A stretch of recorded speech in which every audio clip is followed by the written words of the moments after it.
بسم اللہ الرحمن الرحیم۔ محترم سامعین، السلام علیکم ورحمۃ اللہ وبرکاتہ۔ آج کا اہم عنوان ہے کہ عید الفطر یعنی عید کی نماز کس طرح سے ادا کی جائے، نیز لیلۃ الجائزہ جو عید سے پہلے والی رات ہے اس کو کس طرح سے گزارا جائے۔ انشاءاللہ اس کی مختصر تفصیل آپ کی خدمت میں پیش کی جا رہی ہے۔ عید الفطر، فطر کے معنی افطار کرنا اور روزہ کھولنا ہے۔ روزہ دو وقت کھولا جاتا ہے، ایک ہر دن مغرب کے وقت، اس کو روزہ افطار کرنا کہتے ہیں۔ دوسرے ماہ رمضان کے ختم پر روزے بند کر کے مستقل افطار کرنا۔ یہ روزے بند کرنا عید کے دن سے شروع ہوتا ہے، اسی لیے اس دن کو یوم الفطر اور صدقۃ الفطر اور عید الفطر کہتے ہیں۔ گویا آپ فطر کے دن سے آئندہ رمضان تک کے لیے افطار شروع کر رہے ہیں۔ عید الفطر یکم شوال کو رکھی گئی ہے، ایک اس وجہ سے کہ اس دن میں رمضان کے روزے چھوڑے جاتے ہیں، دوسرے اس دن صدقۃ الفطر ادا کیا جاتا ہے۔ بہرحال 29 رمضان یکم میں بروز اتوار کی شام کو تمام مسلمانوں نے آسمان میں چاند دیکھنے کا اہتمام کرنا چاہیے۔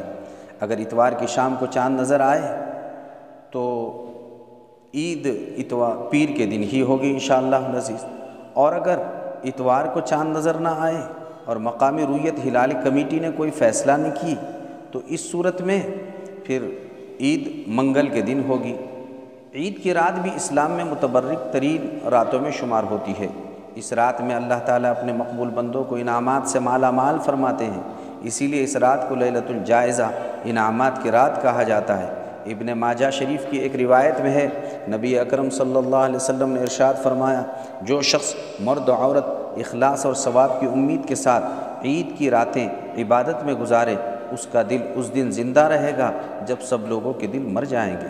یہاں مراد میدان محشر کا دن ہے، اس لیے اس رات کو فضول باتوں میں، موبائل دیکھنے اور کھیلنے میں اور واہی تباہی مشاغل میں گزارنے کے بجائے تلاوت میں، نوافل پڑھنے میں، تیسرا چوتھا کلمہ، درود شریف اور استغفار پڑھنے میں اور دعائیں مانگنے میں گزارنا چاہیے، ورنہ یاد رکھنا چاہیے وہ شخص بڑا بد نصیب اور بڑا محروم ہے جو اللہ کے جانب سے انعام کی رات میں بھی محروم رہا۔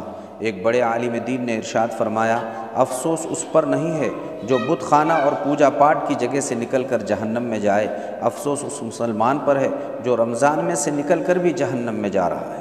اس لیے عید کا چاند دیکھ کر بھی اس رات کی مکمل نوافل پڑھنے میں، تلاوت میں، ذکر اللہ میں اور تکبیر، توبہ، استغفار اور دعا مانگنے میں گزارنا چاہیے۔ شوال المکرم کی پہلی تاریخ کو اسلام کی عظیم عبادت اور مسلمانوں کی پرشوکت نماز عید الفطر ادا کی جاتی ہے۔ عید محض مذہبی تہوار نہیں ہے بلکہ انعامات خداوندی کی شکر گزاری کا دن ہے۔ عید کھیل کود اور تفریح کا دن نہیں ہے بلکہ اللہ کی معرفت حاصل کرنے کا اہم دن ہے۔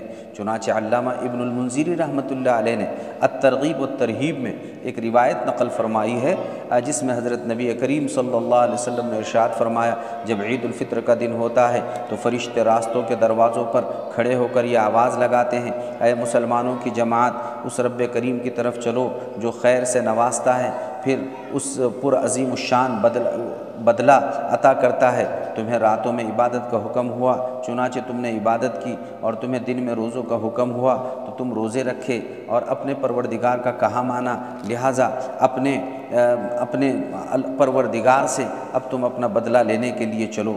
پھر وہ لوگ جب نماز سے فارغ ہوتے ہیں تو ایک منادی اعلان کرتا ہے کہ سن لو، تمہارے رب نے تمہیں بخش دیا ہے، اس لیے رشد و ہدایت کے ساتھ اپنے گھروں کو واپس لوٹو، پس یہ انعام کا دن ہے۔ دنیا کی قوموں کا یہ طریقہ رہا ہے کہ وہ اپنے تہوار اور خوشی کے دنوں میں لہو و لعب، ناچ گانے، شراب نوشی اور تفریحات کو پسند کرتے ہیں، اگلے پچھلے رنج و غم اور مصائب کو بھول کر وقتی خوشی میں ایسے مشغول ہو جاتے ہیں کہ انہیں اپنی سدھ ہی باقی نہیں رہتی۔ الحمدللہ اللہ تعالیٰ نے اہل ایمان کو خوشی کے دنوں میں اظہار بندگی کا حکم دے کر شکرانے کے طور پر دوگانہ ادا کرنے کی تاکید فرمائی۔ یہی عید کی اصل روح ہے اور یہی عید سے مقصود ہے۔ باقی چیزیں مثلا نہانا دھونا، خوشبو لگانا، نئے کپڑے پہننا، بشاشت ظاہر کرنا وغیرہ وہ سب ضمنی ہے۔ عید کے دن کا اصل کام یہ ہے کہ بندہ اپنے عمل سے یہ ظاہر کر دے کہ وہ واقعی اپنے رب کا فرما بردار اور اطاعت گزار بندہ ہے۔ ایسے ہی بندوں کو آج دراصل خوشی منانے کا حق ہے۔ بہرحال اس مبارک عید کے دن میں مرد و خواتین نے کثرت سے یہ تکبیر پڑھتے رہنا چاہیے، اللہ اکبر لا الہ الا اللہ واللہ اکبر وللہ الحمد۔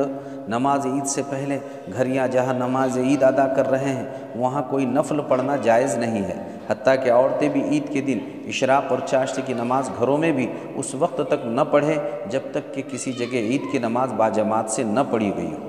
عید کے دن ہر مسلمان کے لیے سنت ہے کہ وہ غسل کرے، مسواک کرے، خوشبو لگائے، عید کی نماز کے لیے جانے سے پہلے کوئی میٹھی چیز طاقت کھا کر نماز کو جائے۔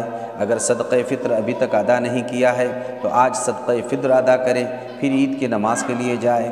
نیز صدقہ فطر جو ہے عید سے کے 2 دن پہلے ہی ادا کر دیں تو یہ بات بہت زیادہ مفید ہے اور بہت زیادہ مناسب ہے۔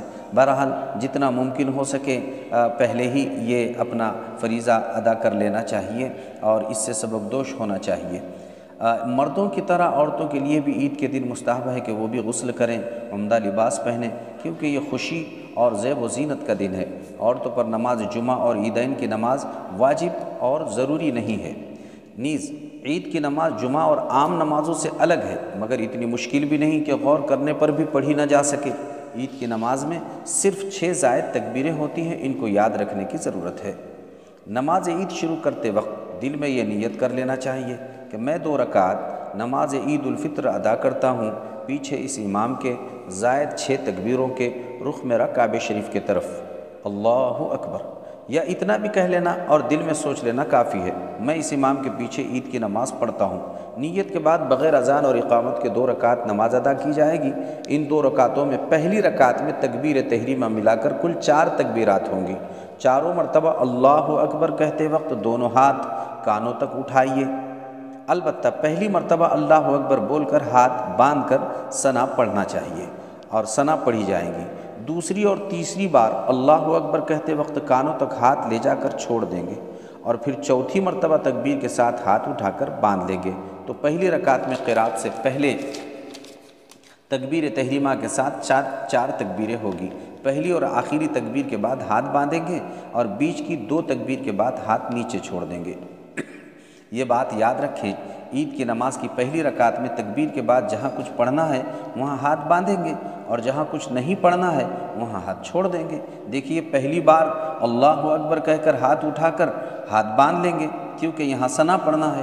دوسری تکبیر میں اللہ اکبر کے ساتھ کانوں تک ہاتھ اٹھا کر چھوڑ دیں گے کیونکہ یہاں کچھ پڑھنا نہیں ہے۔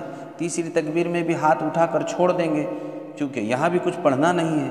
چوتھی تکبیر میں ہاتھ اٹھا کر باندھ لیں گے کیونکہ صرف امام اب سورہ فاتحہ اور کوئی سورت پڑھنے والے ہیں، لہٰذا سب مقتدی غور سے خاموش رہ کر سنیں گے۔ دوسری رکعت میں امام صاحب کھڑے ہو کر پہلے سورہ فاتحہ اور کوئی سورت پڑھیں گے، اس کے بعد 3 بار تکبیر کے ساتھ کانوں تک ہاتھ اٹھا کر چھوڑ دیں گے اور چوتھی تکبیر بغیر ہاتھ اٹھائے کہہ کر رکوع میں چلے جائیں گے۔ اس طرح 2 رکعت مکمل کر کے سلام پھیر دیا جائے گا، پھر دعا مانگی جائے اور پھر 2 خطبے پڑھ کر رخصت ہو جائیں۔ اور نماز کے بعد ہم جو ہے جس طرح عیدگاہ میں رہیں تو لوگ بہت زیادہ اہتمام کرتے ہیں مصافحے کا، سلام کرنے کا۔ عید کا سلام نہیں ہے، نہ عید کا مصافحہ ہے، البتہ بات یہ ہے کہ آپ اگر وہاں پر کئی دنوں کے بعد ملاقات کر رہے ہیں تو آپس میں ملاقات کر سکتے ہیں، لیکن جب بھی ملیں تو ملتے وقت بجائے ہاتھ اور گلے ملنے کے اپنا دل ملانے کی فکر کریں۔ دلوں سے کینہ، کپٹ، بغض اور اس قسم کی تمام برائیاں دور کرنے کا یہ اہم وقت ہے۔